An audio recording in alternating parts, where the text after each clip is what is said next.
infermieri, cercasi anche pensionati. Questo è quanto indicato dal bando pubblicato dall'ULSS 2 Marca Trevigiana, che per esigenze di personale che potrebbero manifestarsi causa Covid potrà così attingere ad un elenco di personale già formato, disposto a prestare attività in libera professione con retribuzione oraria di 30 euro. Il tutto alla luce della panoramica della situazione di stress in cui versano le strutture ospedaliere. Treviso compare in fase 4 per i ricoveri e gradualmente sta raggiungendo la fase 3 relativa alle terapie intensive. All'oggi noi abbiamo 289 posti letto a Treviso occupati da Covid.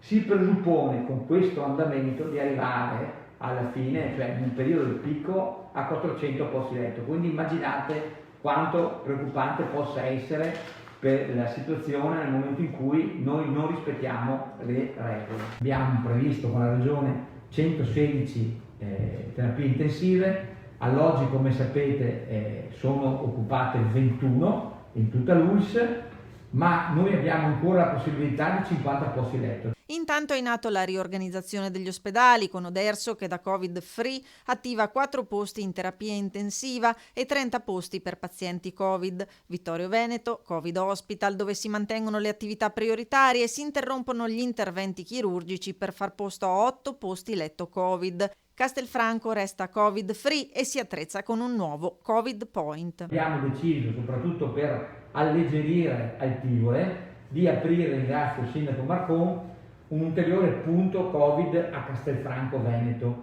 Inoltre, e quindi che partirà verso il 15-20 di Tengo Largo, con squadre di militari che si sono resi disponibili e dove anche a Conegliano e Altivole daranno già a partire da lunedì il loro contributo. E grazie a medici in pensione che hanno dato la loro disponibilità, nel Vittoriese sarà allestita una tensostruttura dove saranno eseguiti tamponi su prenotazione.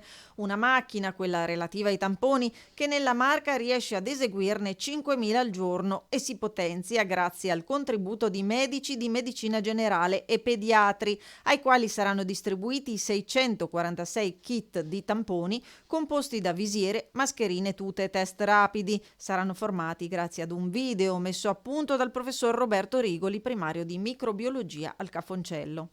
Infine la panoramica sui tamponi e i contagi, che ha messo in evidenza attualmente 253 classi scolastiche sotto attenzione. Ciò vale a dire che sui circa 49.000 tamponi effettuati sugli studenti è risultato positivo solo il 2,73%. E il dato sui centri servizi anziani non autosufficienti parla di 103 operatori e 160 ospiti positivi. L'invito da parte del direttore dell'ULSS Benazzi resta il medesimo: non abbassare la guardia, il virus colpisce anche giovani e senza patologie.